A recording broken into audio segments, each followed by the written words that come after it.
Rob, do you have the clip of his outburst outside the Pennsylvania courthouse? If you have that, let me just read this while you're looking for it. So, you have it? Okay, let me just read this real quick. Luigi Mangione, the man charged with the murder and the death of UnitedHealthcare CEO Brian Thompson, broke his day of silence with an outburst as he was escorted into a Pennsylvania courthouse where he challenged his arrest. It's completely out of touch and an insult to the intelligence of the American people and its lived experience. Mangione shouted, prompting his detail of about 10 officers to hurry him inside. Dressed in orange jumpsuit, Mangione appeared unfazed.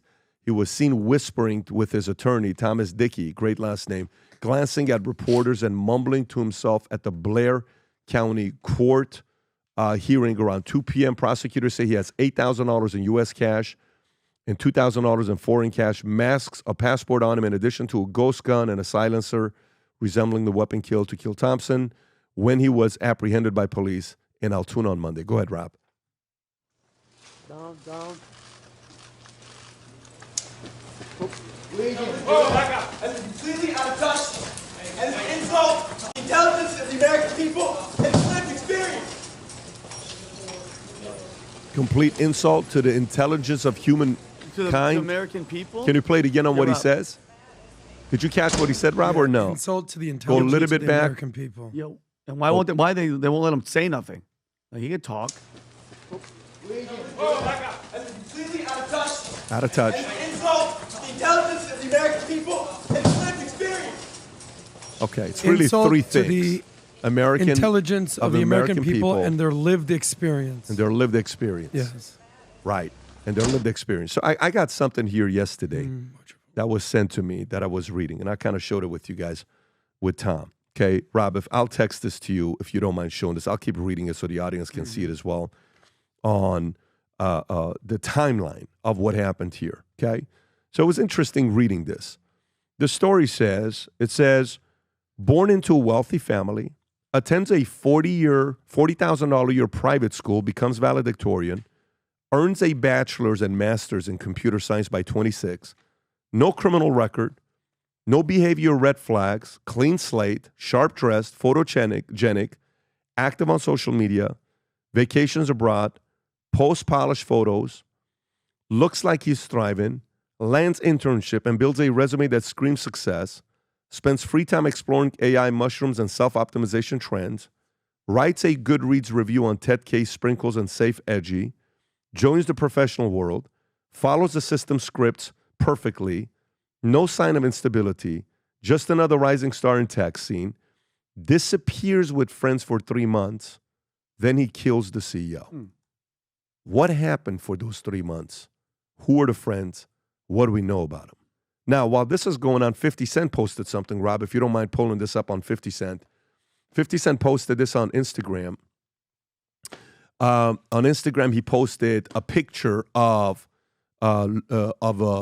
Luigi, and then he said something like, "You won't understand me posting this. Do you see it?" Or maybe it was, he's not a guy that would take it down. He posted something and said, "You won't understand this, but I made the 50 Cent, Luigi Mangione." He said something about, I don't know, I kind of like this kind of killer. Right there, zoom in. Do you see it right there? Zoom in a little bit. I don't know, I kind of like this killer. I'm sorry that this is going this way. Since deleted the post. Makes sense. I'm sorry this is going this way. It is, but I'm doing a documentary on him. He is special. I apologize in advance for anyone who doesn't understand.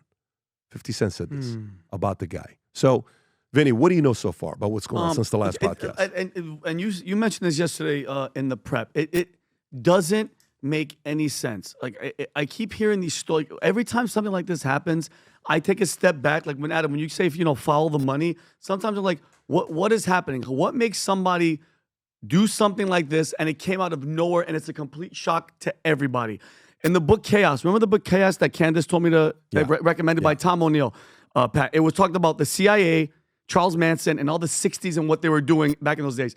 There was a psychiatrist, and for those that have read the book, who spoke to Jack Ruby. Remember the guy that shot Lee Harvey Oswald in the basement? Yeah, of course. Yeah. So his name was Dr. Louis Jolyon Jolly West. His name was Dr. Jolly West. He was a prominent psychiatrist with documented ties to the CIA's MK Ultra program. He was focused on mind control experiments. They use drugs, they use psychological manipulation and other techniques. So while Ruby's in prison, this Dr. West, who has connections with the CIA, examined Ruby for several hours by himself, no cameras, no nothing, just talking to him in the prison. And when he was done with him, he had lost his mind. He literally lost his mind. He was saying stuff like, I was injected with something. I'm being silenced. He was like a completely different person. He's like, they're going to kill the Jew. Like he lost his gourd. Okay. And once he left that several hour meeting, his mental state deteriorated and it led to his death. So my thing is, and great point, who was talking to this guy? Who and why? Is it a distraction? Was this guy unleashed to do whatever he was going to do because of all the stuff that's happening in Syria, the stuff that's happening with Jay-Z? I don't know. It just doesn't add up. And all this is going to be is in the news for another week, Pat, and then it's gone. And then we don't hear about this guy. Tom. But the explanation, I would like to get deeper. Connect that for me a little bit better. Yes. The psychiatrist goes in. So Yeah. Jack Ruby kills Oswald. Yes. The cop moves out of the way. They all believe that Ruby was told to do it. Yes. So Ruby kills Oswald. Yes. It's a quick trial. He's guilty. Yeah. He goes to prison. Yes. This guy, connected to the CIA, Dr. Jolly West. Jolly West, goes to review him, hour or two, whatever it was. Several hours. Several hours. And you're saying when that guy leaves the prison, he was bonkers. Lost his mind. Okay. And he said he was injected with something while he was there. He said he was injected and he was trying to be silenced. And then he literally lost his mind. Okay, now take that back now to this guy. Yes. While he was for these 3 months that he was gone, who got to him? Who spoke with him? Who radicalized him so much? He's saying, could somebody have could somebody have taken him during those 90 days to shape his mindset, to take do out this, and to do do something this. like this? Yep, I agree, and I'll tell you why. Okay. There was deep investigations. You can go look at the London subway bombings. What's that, 12 years ago now? Something like that? The London subway bombings. And you can go find out what they found out about the radical Muslim clerics. And people said, 20 years ago now. It's now 20 years ago, 2005. That people said, yes, I'm a Muslim, but we're peaceful Muslims. This is what we care about. But my son was with these clerics, and it didn't take long. Mm-hmm. To your point, Pat, what happens those 90 days? That's what I'm interested in. And people said that there were confused Muslim parents that when you listen to them speak, they didn't seem like, out there. It sounded like that Muslim was their faith, but they were not radicalized, and they were shocked at what had happened at the hands of these clerics in such a short time with their kids. So there are precedents we have out there to say, wow, something can happen pretty quick if people that know what they're doing get to your kid and get to a person and turn them into a pawn. That didn't look like... So why don't we do this? Okay, can we do this? Can we map out what the possibilities are? Okay, from the logical one to the wildest one. Okay? Let's kind of go through it. One, the surgery that happened on his back, Rob, if you can pull up the surgery on his back, the pictures of the surgery on his back, you know which one I'm talking about. There's a picture right there, right? That's him. Can you see it? Newsweek. Okay. So did Luigi Mangione's back pain surgery go wrong? Click on the story. Let's see what that is. Go wrong. What we know about this story. All right. Zoom in a little bit, so let's read this. Mangione was facing charges. Okay, got it. Since the shooting, December 4th, significant speculation on motivation. The bullets killed down with correct health. Okay. Now, okay. Back pain. According to reports from Forbes, Mangione posted on Reddit that is pain in his back in the months before the shooting, writing, "My spondy went bad on me last year. It was completely devastating as a young athletic person." According to WAPO, friends of Mangione said that the reason he moved to Hawaii, which is his registered last address, was to get better health. Mangione posted on his X-ray of his spine on social media with the image appearing to indicate a case of spondylolisthesis, okay? A condition caused by vertebrae slipping out of place, which can cause chronic pain. In analysis of the image, neurosurgeon Tyler Cole said that the surgery Mangione received appeared to be suboptimal and that he would likely have continued to experience nerve pain after the operation. Go a little lower. So this is an expert doctor commenting on what he saw. That's right. So The lack of good ALIF, along with the subsidence, likely worsened the L5 radicular pain by not restoring disc height and causing neuroforaminal compression. You can fuse with continued misalignment as long as disc height is restored and foramen are open. But the overall point is valid, looks like suboptimal surgery. Okay, so the doctor speaking in the doctor language, in the analysis of the X-ray, Grunch said, this potentially could mean he even suffered from failed spinal fusion. A failed spinal fusion could lead to chronic back. Okay, individual. Okay, very aware of this. I totally understand this part. I take care of these kinds of patients all the time, and it is constant battle with insurance company trying to get patients what they need to help them deal with their pain. Okay, so simple. Hey, man, you did the surgery. My pain is worse. You and I, we talk about this all the time, right? Yep. And you go to the doctor. There's 3 things we can do. We can do surgery. No. You can do the PRP. All right, whatever. You can do the steroids or you can do the stem cell. Here's one thing you can do. Stem cell out of your joint, the bone that puts it, the marrow, and that's the high quality. We can improve it. All right. I don't recommend. We can burn the nerve. That's what they want to do with me now. Right. Yeah. We burn the nerve. And it kind of alleviates some of the pain every year. And then maybe you'll burn it again and burn it again, burn it again. But almost everybody you talk to is, don't do a surgery on your back. Period. 90% of people say, if you don't have to do, don't do it. All right. Is that a reason to kill somebody? Maybe. Let's set that aside. 1, speculation. 2, go, 90 days. The story you said, they got to him, brainwashed him, whatever happened, prepared him to go out there and take him out. Yes. Okay. 3, bad friends, manipulation, hardcore, hating the government, hating insurance industry. Let's do something about it. Somebody told him, I will take this guy out. That's 4. 5, Brian Thompson is going to it. Somebody got this guy to go take him out because of whatever reasons that was going to happen. Okay. 6, Brian Thompson, who had the highest percentage of what? Declines, 32%. 32%. Highest percentage of declines, 32%. Maybe he was going to go in and recommend to say, guys, we got to kind of become industry standard. We're hated by everybody right now. We can't be doing this. And the investors are like, no. We can't do this. Yeah. We got to take this guy out. I don't know if you guys have seen the movie The Accountant. Shout out to Kevin O'Connor, a phenomenal director. The Accountant, remember that investigation he did, that he found that was happening. They're like, wait a minute, you got to get the hell out of here. You're getting a little bit too deep into this stuff. I mean, what else could it be outside of that, Tom? Vinny, what else could it be outside of that? I'm trying to rack my brain. Because I was thinking maybe somebody in his family got screwed over by the thing. But that's not the case. We read yesterday, family, Tuesday.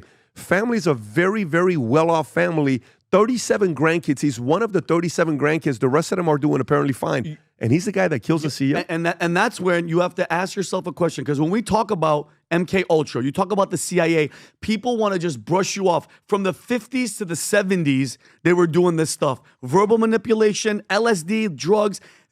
And think about it. It's 2024. Do you know how advanced they have to have gotten?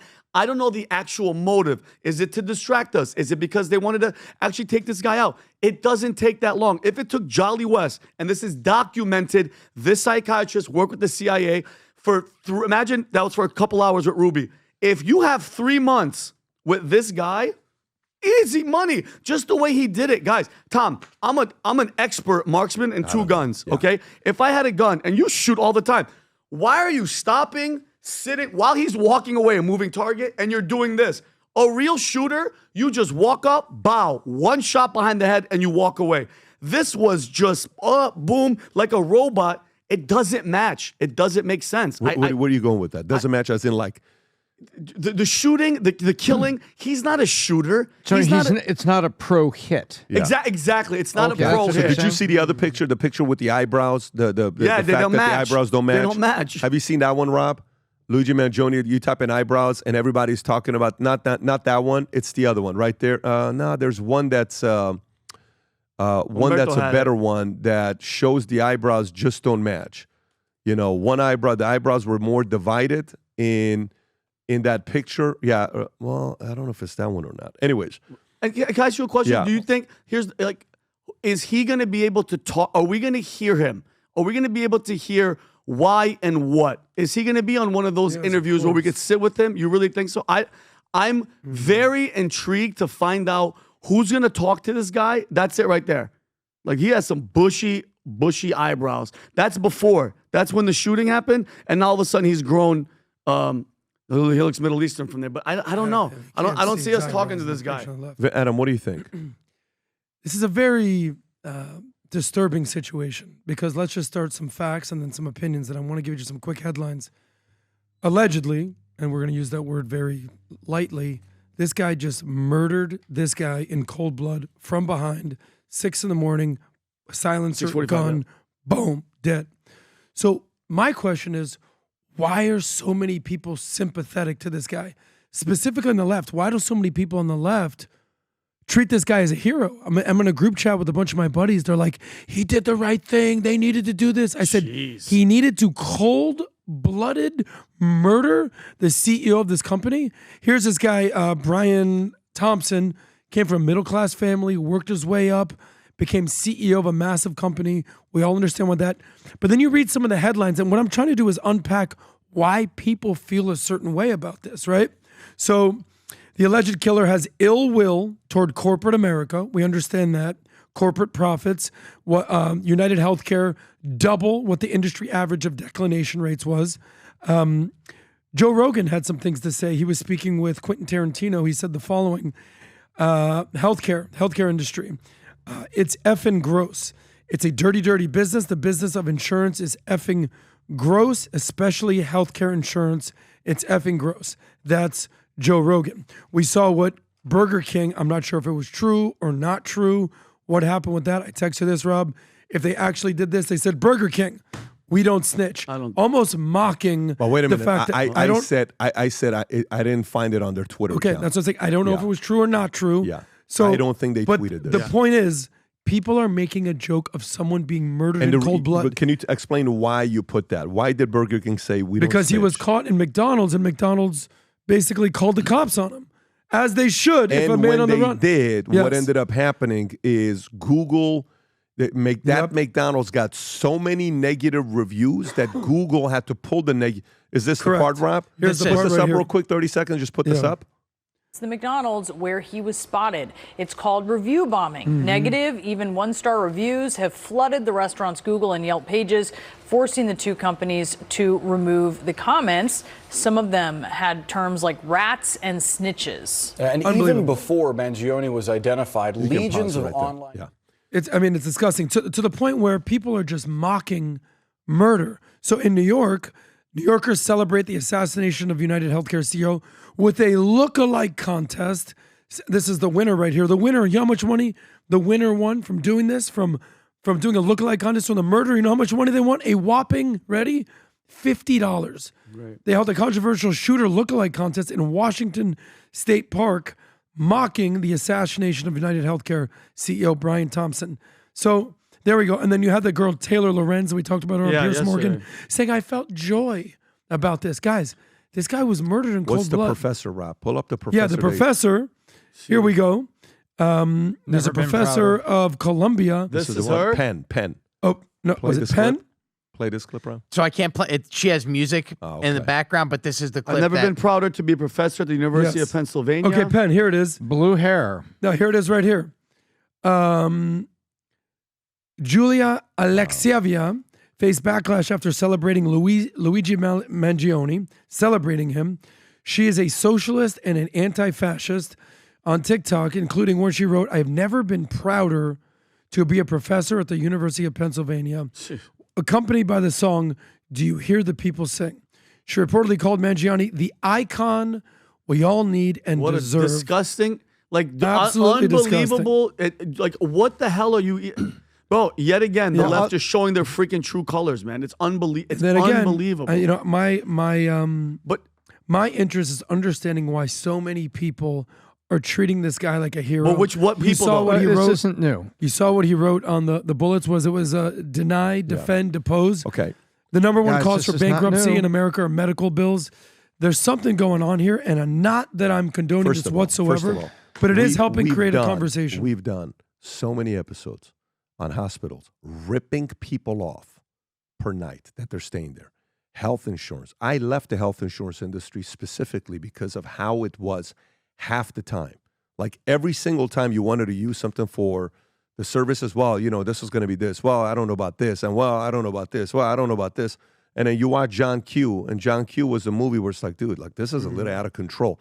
And then you see the number of declines. Like the reason why I like life insurance, you know what life insurance does? Like you have a 2-year incontestability clause, right? That the they came up CNS with. period, contestability, Yeah, which means suicide, guess what? of course. If I buy life insurance and I don't tell you have AIDS, and all of a sudden you die in 6 months, and it's like, oh, $2 million. What happened? You just only paid $600 of premium, and I got to pay $2 million. I'm going to investigate it. Incontestability clause. No, we're not doing this. You didn't disclose that to us. Boom, you used somebody else's blood when they tested you. This isn't you. We're not paying the $2 million. Insurance companies can do that for 2 years to protect them. Wow. Happens all the time. After 2 years, guess what? Hey, it is what it is. We have to pay the premium out. Life, then PNC. Right now, the problem with auto insurance is auto insurance companies are not making money right now. So they're leaving states. I remember. Like property and casualty companies are leaving states like Florida, and they're leaving states like California, and they're leaving states where there's a lot of theft with cars being stolen. New York, some of the places. Like, dude, it's just not profitable to be there, right? Health insurance, man, those guys are freaking, on Big Pharma, what they do with a medicine that you can sell for $5, they sell it for $2,000 because they can. There's a lot of that going on, and that's the part that you're hoping Bobby and some of these guys do something about. But at what cost? To celebrate killing a CEO? I don't play that. No, you got to be careful with that, Tom. There's a couple of things going on here. So let's just for one moment, step away from the fact that it was health insurance industry and all the gooey grime and disgust that we're talking about. Let's just look at the celebration over the killer. There is underlying a war going on in this country with socialist Marxists that literally want capitalist conservatives dead. I'll prove it to you.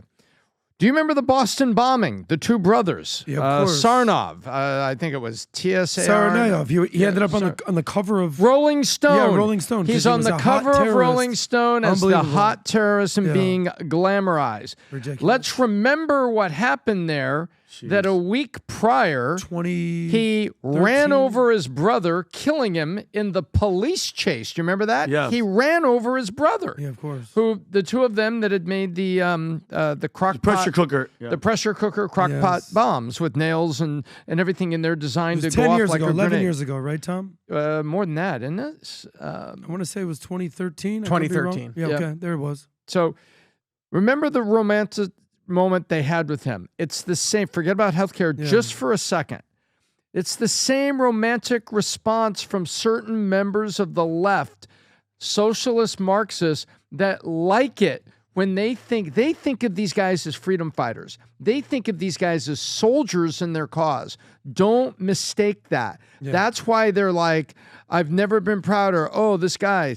And so I don't know what 50 Cent is saying and what he's meaning or what he's not meaning, but there's a lot of voices go out there like, oh, this is Joy from a reporter who's clearly a socialist Marxist. She absolutely is. She hates capitalism. She hates Trump. She hates all that it stands for.